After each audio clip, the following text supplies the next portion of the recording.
குருவே சரணம். அனைவருக்கும் வணக்கம். அனைவரையும் கோயம்புத்தூரில் சந்திப்பதில் மிகவும் மகிழ்ச்சி அடைகிறேன். ஸோ நம்ம ஒவ்வொரு வருடமும் முருகப்பெருமானுக்காக தைப்பூச திருவிழாவை முன்னிட்டு தைப்பூசத்தை முன்னிட்டு வந்து பார்த்திங்கன்னா நமது தமிழ் வழி சித்தர்கள் கலாச்சாரத்தின் அடிப்படையில் வந்த மெய்யியல் கல்வியை முன்னுரையாக வைத்து முன்மாதிரியாக வைத்து திருச்சிற்றம்பல கல்வியை அடுத்த கட்டம் கொண்டு போவதற்குண்டான ஒரு முழுமுதற் முயற்சியாக வந்து பார்த்தீங்க அப்படின்னா மெய்ஞானத்தையும் மாடர்ன் சயின்ஸையும் இரண்டையும் ஒன்றிணைத்து அற்புதமான, அதாவது இப்போ மனுஷன் எதுக்காக எல்லோரும் ஓடிட்டு இருக்கோம், மேனிஃபெஸ்ட் பண்ணணும், வேணுங்கிறத ஈஸியாக அச்சீவ் பண்ணணும்.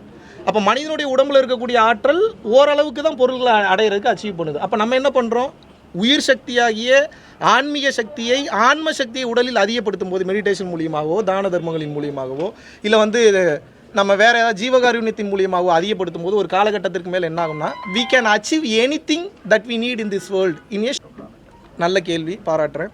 பரம்பொருள் யோகம் அப்படின்றது மட்டும் இல்லை, யோகம் அப்படின்னா என்ன அப்படின்னா இணைதல்னு பொருள். எதோட இணையுது, மனம் ஆன்மாவோடு இணைந்தால் அதுக்கு பெரிய யோகம். அப்போ யோகம் எதுக்கு பண்ணுறோம், மூச்சை நிறுத்தி உள்ளுக்குள்ளே மூச்சை நிறுத்துறோம், டோட்டலாக நிறுத்துறது இல்லை, அது சமாதி, நிறுத்தி பழகிறது. ஸோ இந்த கலையை மனதை நிறுத்தி கையாளக்கூடிய அந்த கலையை சொல்லித்தரக்கூடிய அந்த அற்புதமான ஒரு விஷயம் தான் யோக பயிற்சி. பரம்பொருள் யோகம் எனக்கூடியது அற்புதமான பயிற்சி. வாசி யோகம், கிரியா யோகம், இன்னும் பல்வேறு வகையான யோக பயிற்சிகள் ஒன்றடங்கிய சித்த வித்தையாக இருக்கட்டும், நம்ம கிரியா யோகமாக இருக்கட்டும், இல்லை ராஜயோகமாக இருக்கட்டும், இல்லை வானாபானா சதியாக இருக்கட்டும், இந்த மாதிரி பல்வேறு கலைகளுடைய கூட்டிணைவு நமது பரம்பொருள் யோகம். பரம்பொருள் யோகத்துடைய ஃபவுண்டர் மகாவிஷ்ணு கிடையாது, சித்தர்கள் மட்டும்தான். அவர்களுடைய வழிகாட்டுதலில் சூட்சம ரீதியாக இருக்கக்கூடிய வழிகாட்டுதலை நம்ம எல்லாத்துக்கும் சொல்லி கொடுத்துட்ருக்கோம். ஸோ யார் வேண்டுமானாலும் இந்த யோக பயிற்சியை தாராளமாக செய்யலாம், எந்தவித தவறும் கிடையாது. 16 வயதுக்கு மேலே இருக்கிறவங்க தீட்சை வாங்கிட்டு பண்ணலாம். 16 வயதுக்கு உள்ளே இருக்கிறவங்க பார்த்தீங்கன்னா டைரெக்டாக நம்ம யூடியூப்லேயே பரம்பொருள் ஃபவுண்டேஷன் பரம்பொருள் யோகம் ரிவீல்டுன்னு போட்டிங்கன்னா ஒரு அதில் வெளிப்படையாக பேசியிருக்கோம். So you can watch over online. S,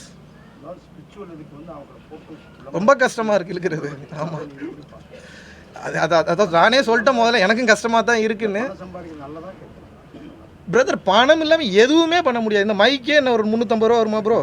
வருமா? ஜாஸ்தி வரும்னு நினைக்கிறேன். Sorry bro, sorry to interrupt. பட்டு என்ன சொல்கிறேன்னா, நான் பேசுகிறதுக்கு மைக்கே 350 ரூபா ரேட்டு வர்றப்போ நான் எனது ஒரு ஆத்திர அவசரத்துக்கு ஒரு பாத்ரூம் போகிறதுனா 5 ரூபா 10 ரூபா கேட்குறேன். பணம் இல்லாமல் எப்படி வாங்க? 1 ரூபா சம்பாரிச்சாலும் பணம் தான், 1000 சம்பாரிச்சாலும் பணம் தான், 1 லட்சம் சம்பாரிச்சாலும் பணம் தான், 1 கோடி சம்பாரிச்சாலும் பணம் தான்.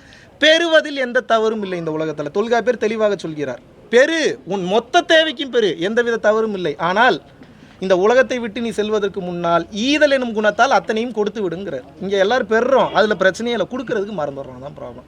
ஈதல் இசைப்பட வாழ்தல் அது வல்லது ஊதியம் இல்லை உயிருக்கு.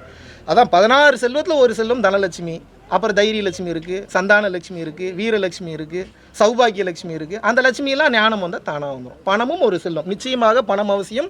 பணத்தை தன் தேவைக்காக மட்டும் இல்லாமல் பொருளை அருளாக கன்வெர்ட் பண்ண தெரியும். அதுக்கு தான் இந்த மாதிரி சத்சங்கம்லாம் தொடர்ந்து செஞ்சுட்டு இருக்கோம். இளைஞர்களுடைய பாதைகளும் தடுமாற்றமாக போயிருக்கு பிரதர். அதுக்குண்டான காரணமாக நான் என்ன வெளிப்படையாக பார்க்குறேன் அப்படின்னா, சொல்லலாமா? சரி சொல்லுவோம், அப்புறம் நம்ம வாயும் சும்மா இருக்க மாட்டேங்க. இளம் வயது கல்வியிலேயே ஞான கல்வி ரொம்ப அவசியம் பிரதர்.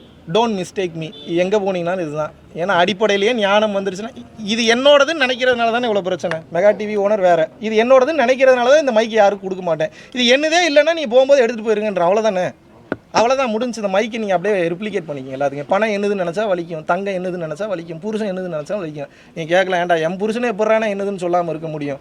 இங்கே யாருக்கும் சொந்தமானவர்கள் கிடையாது. இவர் எனக்கு சப்போர்ட் பண்ண வந்திருக்கிறார், இவர் எனக்கு சப்போர்ட் பண்ண வந்திருக்கிறார். டைம் முடிஞ்சோன்னே அவர் வேலையில் அவர் பிஸியாயிருவார், என் வேலையில் நான் பிஸியாயிருவேன், அவ்வளோதான்.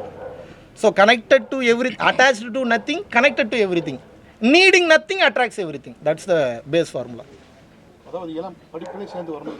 100% அவர்களுக்கு பொருள் சார்ந்த அறிவு மட்டும் கொடுக்காமல், மார்க்சிஸ்டத்தை அடிப்படையாக மட்டும் வச்சு சொல்லாமல், யார் பெரியவன் யார் சின்னவன்றதை மட்டும் வச்சு போகாமல், யார் பெஸ்ட்டான ரேங்க் வாங்குறாங்க, யார் பெஸ்ட்டு பேச்சு போட்டியில் பேசுகிறாங்கன்றது மட்டும் போகாமல், கற்றுக்கொள்வதில் இருக்கக்கூடிய ஆனந்தத்தை மாதிரி கற்றுக்கொண்டதை மறப்பதிலும் ஒரு ஆனந்தம் இருக்குது, அதையும் சொல்லிக் கொடுக்கணும். அதான் ஞானக்கல்வி. தினமும் எதையாவது நீங்கள் கற்றுக்கொண்டே இருந்தீர்கள் என்றால் அறிவு, கற்றுக்கொண்ட எதையாவது ஒன்றை தினமும் மறந்து கொண்டே இருந்தீர்கள் என்றால் ஞானம். ரெண்டு வேறு கான்ட்ராஸ்ட், பட் ரெண்டுமே நம்ம கற்றுக்கணும். எல்லாரும் இன்றைக்கி ஒன்று லேர்ன் பண்ணிடுறோம் பிரதர். இப்போ நீங்களே எடுத்துக்கங்களேன், நம்ம குடும்பத்தில் வராத சண்டை நீங்கள் பார்க்குறீங்க, நம்ம குடும்பத்தை பற்றி உனக்கு எப்போ தெரியுன்றீங்க. எல்லார் குடும்பத்தையும் வராத சண்டை தானே. அப்புறம் அந்த சண்டையை வச்சே பேசிக்காக சொல்கிறேன். இப்போ எல்லாருக்குமே இருக்கக்கூடிய ஒரு பேசிக் விஷயம் என்ன, இவர் என்னுடையவர்னு நினைக்கும் போது உரிமை கொண்டாடணும்னு தோணுது, பிடிச்சி வைக்கணும்னு நினைக்கிறேன். இது என்னது இல்லைன்னு நினச்சிட்டு உங்களுக்கு அந்த அட்டாச்மெண்ட் வராது. இது உடனே நடக்காது. ஒரு சில பேருக்கு உடனே நடக்கும், ஒரு சில பேருக்கு லேட்டராக நடக்கும். பற்றற்று வாழ் ஈஸியாக சொல்லலாம், ஆனால் பற்றற்று வாழ முடியாது. அப்போ எப்படி பற்றற்று வாழ்கிறது? செய்கிற வேலையை செய்யணும், செய்கிற கடமையை செய்யணும், அதுலேருந்து எதை எதிர்பார்க்கக்கூடாது, பிரதிபலனை எதிர்பார்க்கக்கூடாது. இப்படி செஞ்சிங்கன்னா அதுக்கு பேர் நிஷ்காமிய கர்மா. Anything you do without expect anything in return, that will be considered as dharma. தர்மம் எப்போதும் கர்மங்களை அளிக்கும். அதில் எந்த வித மாற்று கருத்தும் கிடையாது. இந்த பூமியில் இன்பமுடன் வாழணும் அப்படின்னா நீங்க என்ன சொல்றீங்க? ஒரே விஷயம் தான், இன்பம் என்றால் தவறான வார்த்தை, துன்பம் என்றாலும் தவறான வார்த்தை, அமைதி மிகச் சரியான வார்த்தை. இன்பம் என்பது ஆர்ப்பரிக்கும், துன்பம் என்பது அடிமட்டத்துக்கு கொண்டு போயிடும். இன்பமும் இல்லை துன்பமும் இல்லை. கவிஞர் கண்ணதாசன் அழகா சொன்னார், வருவதை கண்டு மயங்காமலும் போவதை